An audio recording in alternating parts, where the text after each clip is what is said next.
Let's delve into the concept of Banzai attacks during World War II, a distinctive and ferocious military tactic used by Japanese forces. The term Banzai itself translates to 10,000 years, a traditional Japanese cheer that symbolizes enthusiasm and longevity. In the context of war, it was a battle cry shouted by Japanese soldiers as they charged at enemy lines, often without regard for their own lives.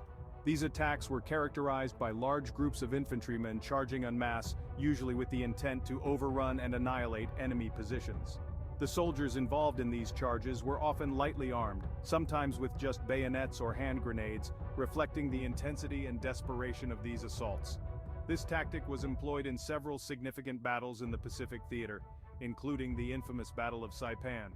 The impact of Banzai attacks was not only military but also psychological. Facing an enemy willing to sacrifice everything in a headlong charge had a profound effect on the opposing troops.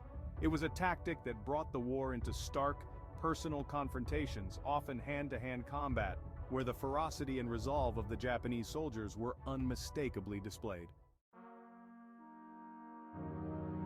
The decision to employ Banzai attacks was influenced by several factors, both strategic and cultural.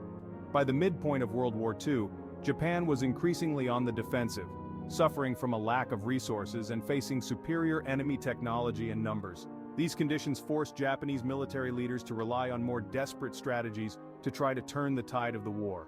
Culturally, the concept of Bushido, the way of the warrior, deeply ingrained in Japanese military tradition, played a crucial role. This code emphasized honor, courage, and the importance of dying a noble death rather than surrendering. For many Japanese soldiers, a Banzai charge was a way to embody these ideals, choosing death over the dishonor of capture or defeat. Furthermore, the Japanese military hierarchy often promoted the idea that a successful Banzai attack could significantly impact the enemy's morale, potentially leading to a quicker end to battle and preserving more lives in the long run.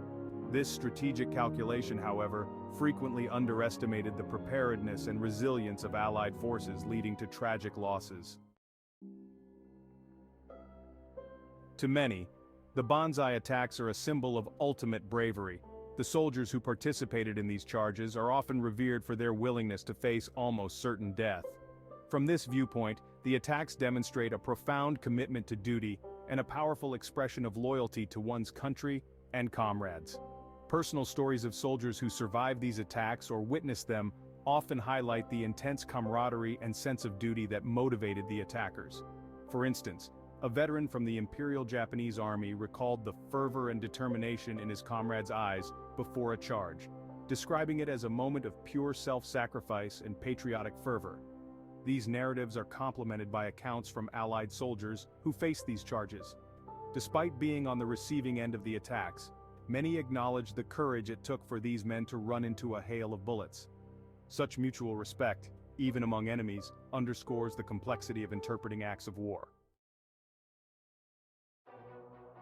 Conversely, Banzai attacks can also be viewed as acts of sheer desperation.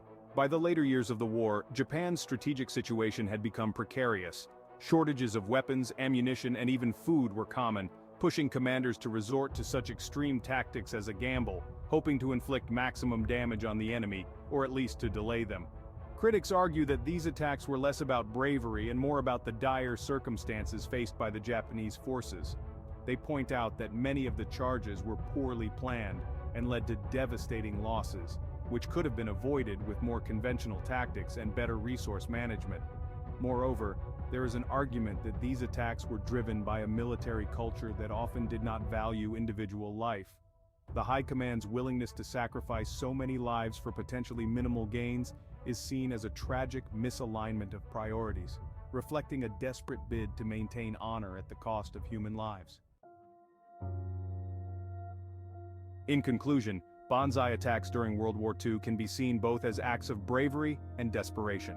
They were undoubtedly bold, reflecting a deep commitment to the values of duty and honor. However, they were also symptomatic of Japan's increasingly untenable position in the war, a stark indicator of the lengths to which the leadership was willing to go. The truth likely lies in a combination of these perspectives. While the bravery of the individual soldiers who charged into battle cannot be denied, the strategic desperation of these attacks also cannot be overlooked. The context of these charges, driven by both cultural imperatives and harsh realities, invites a nuanced understanding of what it means to be brave in the face of desperation. This dual perspective not only deepens our understanding of the Pacific theater in Wet'suwet'en, but also offers broader lessons on the complexities of human behavior in war.